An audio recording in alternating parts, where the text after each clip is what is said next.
असीम वकार मेरे साथ जुड़ चुके हैं, AIMIM के प्रवक्ता हैं। अब उनके पास चलते हैं। सैयद असीम वकार, थोड़ी देर से आए आप, स्वागत है आपका TVNN भारतवर्ष पर। देखिए, यहाँ पर दो तरह की अभी तक की बातें आई हैं सैयद असीम वकार। एक तरफ प्रोफेसर प्रवेश कुमार कह रहे हैं कि हिंदू चैतन्य हो गया है, VHP से हैं वो, और वो अब देख रहा है कि औरंगजेब जैसे एक ऐसे शासक को जिसने हिंदुओं पर जुल्म ढाया, इस देश के खिलाफ काम किया, उसको हम यहाँ पर रहने नहीं देंगे, उसकी कब्र को रहने नहीं देंगे। बीजेपी के प्रवक्ता कह रहे हैं कि जो ASI प्रोटेक्ट मॉन्यूमेंट है उससे हम निकलवाने की कोशिश करेंगे, और राम मंदिर तो हमारी सरकार भी बना, ऐसे इस पे भी हम काम करेंगे, इसको लेकर मंथन जारी है। अब सैयद असीम वकार, आपका क्या मानना है? क्या औरंगजेब की कब्र को हटाया जाना चाहिए? नहीं, क्यों हटाया जाना चाहिए? क्यों हटाया जाना चाहिए? जिस देश में नाथूराम गोडसे की कब्र हो सकती है, जिस देश में आतंकवाद के आरोप में फंसे हुए लोग जिन पर केस चल रहा है वो लोकसभा में बैठ सकते हैं, तो उस देश में आप कैसी बातें कर रहे हैं? मैं देर से आया हूं, लेकिन मैं दो बातें अपनी कहना चाह रहा था। एक हजरत थे, एक जनाब थे, उनसे मेरी बात चल रही थी, तो कहने लगे कि साहब औरंगजेब को आप अच्छा मानते हैं या बुरा मानते हैं? मैंने कहा नहीं, अपनी बात रखिए। तो उन्होंने कहा कि औरंगजेब ने गुरु गोविंद सिंह साहब के 2 साहबजादों के कत्ल कर दिए थे, ऐसा क्रूर शासक। तो हमने, सर औरंगजेब ने तो सिर्फ 2 साहबजादों के कत्ल किए थे, हम उसकी निंदा करते हैं, भर्त्सना करते हैं, वो गलत तरीका था, वो क्रूरता थी। लेकिन 1984 में गुरु गोविंद सिंह साहब के 10,000 बेटों का कत्ल हो गया इसी देश में। इस पर क्या बोलेंगे आप लोग? हमारे देश के ब्राह्मणों ने, ठाकुरों ने, अपर क्लास लोगों ने 84 में सिखों का नरसंहार कर दिया। क्या वो गुरु गोविंद सिंह साहब के बेटे नहीं थे? न जाने कितने सिख भाइयों को जिंदा जला दिया गया उनकी पगड़ियों में बांधकर। न जाने कितनी सिख बच्चों को बेवा कर दिया, बच्चों को यतीम कर दिया गया, औरतों को बेवा कर दिया गया 1984 में। क्या वो गुरु गोविंद सिंह साहब के बच्चे नहीं हैं वो सिख जिनकी हत्याएं हुई? 2 पर इतना बड़ा आप पहाड़ उठा रहे हो, 10,000 20,000 जो मारे गए थे, इन पे कौन बोलेगा? यह क्या तरीका बना रखा है आप लोगों ने? आप बता रहे हैं, बैठे हुए अभी मैं बात करता हूं इनसे कि शिवा, एक साहब कहने लगे मुझसे कि हिंदू हृदय सम्राट थे शिवाजी।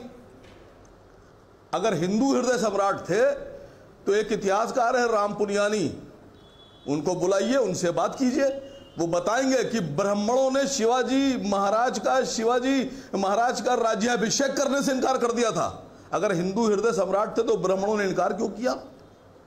अगर हिंदू हृदय सम्राट थे तो मराठों की और राजपूतों की जंग क्यों होती थी? अगर हिंदू हृदय सम्राट शिवाजी को माना जाता था तो राजा जयसिंह के बेटे कछवाहा राजपूत, पूरा का पूरा जयपुर स्टेट शिवाजी महाराज के विरोध में क्यों था? अगर हिंदू हृदय सम्राट थे, आज ही थे। तो आप पहले हिंदू हृदय सम्राट नहीं थे। आपकी बात सुनिए सर, नहीं अभी बात पूरी होने दीजिए। अच्छा, पूरी करिए फिर।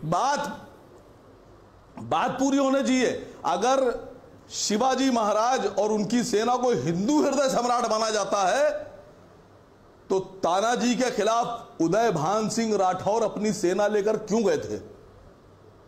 उदय भान सिंह राठौर ने तानाजी को, शिवाजी के सिपह सलार को मारा क्यों? अगर हिंदू हृदय सम्राट थे तो सरेंडर होना चाहिए था। जवाब दीजिए जरा इस बात के ऊपर। अगर शिवाजी ने सिंह के 2 बेटे मारे जाएंगे, शिवाजी ने औरंगजेब कौन से मंदिरों को तोड़ दिया? शिवाजी ने किस पर अगर 2 बेटे कन्वर्जन करवाया? शिवाजी ने किस पर जजिया कर लगाया? शिवाजी ने किसको जबरन अपना धर्म कबुलवाया? शिवाजी ने किस पर धर्म के हिसाब से अत्याचार किए? आप कहां से कहां चीज जोड़ रहे हैं? मैं समीर चौगावकर आपसे पास आता हूं। समीर चौगावकर, जवाब दीजिए जरा इनको। सैयद असीम वकार जो बोल रहे हैं इस पर आपका क्या कहना है? अग्रवाल जी सरेंडर, अग्रवाल जी आवाज दब गई आपकी। अरे मैं पूछ रहा हूं आपसे। नहीं, मुझसे मत पूछिए। आज के देश में, आज के सुनिए आज, अरे सुनिए सर, अरे बात तो सुनिए। हाँ, बोल दीजिए। अरे टेक्स्ट पे बात सुन लीजिए, जजिया पे बात सुन लीजिए, जजिया पे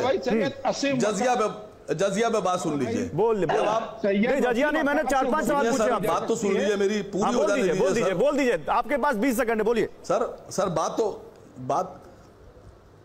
सर आप टैक्स की बात कर रहे हैं। अग्रवाल जी जब सुबह उठ के पेस्ट करते हैं आप, तो उस पर टैक्स, नहाने के साबुन पे टैक्स, सीवर पे टैक्स, जो आप टॉयलेट जाते हैं, जब आप सड़क पर निकलते हैं गाड़ी लेकर, उस पर टैक्स, गाड़ी खरीदने पे टैक्स, कब्र पे टैक्स, कफन पे टैक्स, इंटरटेनमेंट पे टैक्स, रोने पे टैक्स, हंसने पे टैक्स, दाल पे टैक्स, चावल पे टैक्स, खस्ता पे टैक्स, पूरी पे टैक्स। कितने टैक्स लीजिएगा आप? तो वो धर्म के हिसाब से लगता है, वो धर्म के हिसाब से लगता है, वो धर्म के हिसाब से लगता है, वो मुस्लिमों पर अलग लगता है और हिंदुओं पर अलग लगता है। आपको अलग देना पड़ता है, मुझे अलग देना पड़ता है क्या? मैं आपसे क्यों कह रहा हूं? मैं आपसे क्यों कह रहा हूं जजिया कर, क्योंकि जजिया कर गैर मुस्लिमों पर लगता था, धर्म के हिसाब से लगता था। सर मेरे पास और भी पैनलिस्ट है, मैं दूसरे के पास जाना चाहता हूं।